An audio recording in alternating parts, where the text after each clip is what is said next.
Hello. आज हम बात करेंगे वर्तमान में जो पेंशन से जुड़ी हुई समस्याएं चल रही है उनके बारे में वीडियो में विस्तार से चर्चा करेंगे। साथ ही जो भी समस्या वर्तमान में पेंशन से जुड़ी हुई है उन समस्याओं का पूर्ण रूप से इसमें समाधान किया जाएगा और इसी उद्देश्य को ध्यान में रखते हुए ये वीडियो बनाया गया है। अतः आप सभी से निवेदन है कि इस योजना का लाभ उठाने हेतु वीडियो को पूरा ज़रूर देखते हैं साथियों आगे कुछ सवाल और उनका जवाब। उससे पहले आप सभी का स्वागत है आपके अपने YouTube चैनल पर। नमस्कार साथियों, राम राम सा। मैं इसी आशा और उम्मीद के साथ वीडियो को शुरू कर रहा हूं कि आप सभी घर में अच्छे और स्वस्थ होंगे। चलिए दोस्तों, करते हैं वीडियो की शुरुआत। पहला सवाल है कि आधार, जन आधार और पेंशन पोर्टल पर जन्म तिथि अलग अलग है तो क्या करें। जैसे कोई भी व्यक्ति है, अगर उसके पेंशन में समस्या आ रही है, आधार, जन आधार और पेंशन पोर्टल पर जन्म तिथि जिसको अपन कहते हैं डेट ऑफ बर्थ, अगर मिसमैच है या गलत है तो उसके लिए क्या करना चाहिए।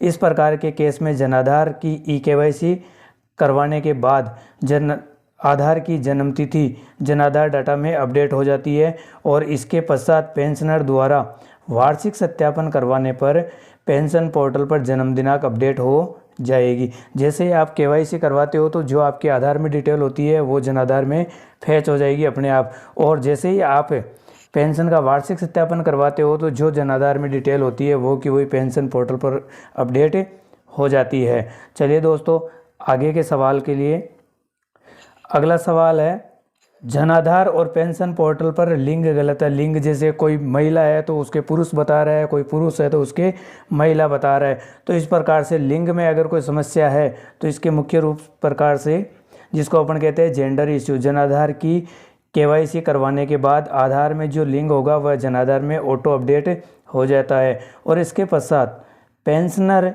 द्वारा वार्षिक सत्यापन करवाने पर पेंशन पोर्टल में लिंक अपडेट हो जाएगा। सबसे महत्वपूर्ण मुख्य बात यह है कि जन आधार में KYC अनिवार्य रूप से करवानी पड़ेगी।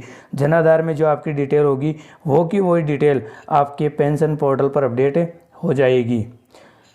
अगला सवाल है, आधार जन आधार में नाम एक है किंतु पेंशन पोर्टल पर नाम अलग है। इसी के साथ आधार और पेंशन पोर्टल में नाम एक है किंतु जन आधार में अलग है। तो इसके लिए क्या करना है आपको, अब इस प्रकार के केस में जन आधार की EKYC करवाने के बाद आधार में जो नाम होगा वह जन आधार में अपडेट हो जाएगा और जैसे ही जन आधार में अपडेट होगा तो आधार, जन आधार और पेंशन पोर्टल तीनों में नाम अपने आप अपडेट हो जाएगा। अगली समस्या आपके जन आधार में बैंक खाता सही है लेकिन पेंशन नहीं आ रही है। इसका जवाब यह है कि इस प्रकार के प्रकरणों का कोई सामान्य कारण नहीं हो सकता। इसका प्रत्येक प्रकरण के आधार पर जांच करना होगा। सामान्य रूप से जन आधार पर बैंक संबंधित विवरण को अपडेट करने के उपरांत जब तक डाटा का सत्यापन नहीं हो जाता तब तक पेंशन पोर्टल पर अपडेट डाटा प्रदर्शित नहीं होगा।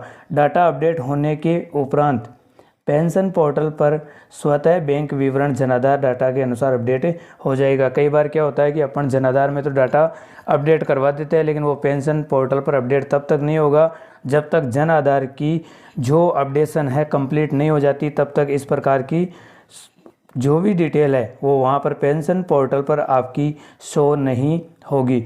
अगला सवाल है, गलत कारण बताकर पेंशन रोक दी जाती है। जैसे उनमें से मुख्य कारण है मृत होना, डुप्लीकेट, आउट ऑफ स्टेट दूसरे राज्य का होना, पुनर्विवाह होना और कोई अन्य कारण भी हो सकता है। इसका जवाब यह है कि पेंशन निरस्त करने के 90 दिन पश्चात भी यदि पेंशनर पेंशन की पात्रता रखते हैं तो संबंधित स्वीकृतिकर्ता अधिकारी द्वारा जो पेंशन को सैंक्शन करने वाला होता है एवं प्रकरणों को रिव्यू या रीओपन किया जा सकता है। इसके पश्चात पेंशनर की बायोमेट्रिक सत्यापन होना आवश्यक होता है। बिना बायोमेट्रिक सत्यापन के आप पेंशन को रीओपन नहीं करवा सकते। यदि ऐसी कोई समस्या है तो कारण से पेंशनर बायोमेट्रिक प्राप्त नहीं कर पाते हैं तो स्वीकृतिकर्ता जो पेंशन सैंक्शन करने वाला अधिकारी होता है वो आधार पर जुड़े हुए आपके मोबाइल पर OTP प्रेषित करेगा। अगर ऐसा भी नहीं होता है तो आधार के साथ मोबाइल नंबर नहीं जुड़ा हुआ है तो ऐसी स्थिति में जो सैंक्शन अधिकारी होता है या स्वीकृतिकर्ता अधिकारी होता है वो मोबाइल पर अपने स्वयं के मोबाइल पर एक OTP प्रेषित करेगा और उस OTP को डालने के बाद आपके जो पेंशन है वो रीओपन हो जाएगी। चलते हैं दोस्तों अगले सवाल की तरफ है। अगला सवाल है जन आधार और पेंशन पोर्टल पर दर्शाया जाने वाला खाता गलत है, तो इसके लिए जन आधार में बैंक खाता को सही करवाना होगा, क्योंकि कई बार जन आधार में जो खाता होता है वो अलग हो जाता है और पेंशन जिसकी पुराने समय से चली आ रही है उसमें खाते में दोनों अलग अलग होते हैं। इसके लिए आपको सबसे पहले अपना खाता जन आधार में अपडेट करवाना पड़ेगा, उसी के बाद में जो भी समस्याएँ हैं वो समस्याएँ इसमें आ जाएगी। तो अगर आप सभी को वीडियो पसंद आया होगा तो वीडियो को लाइक, शेयर और कमेंट ज़रूर कीजिए, और अभी तक आप इस चैनल पर नए हैं तो चैनल को सब्सक्राइब कीजिए और बेल आइकन को दबाइए। जब भी कोई नई सूचना अपडेट आए तो आपको पता चल जाए।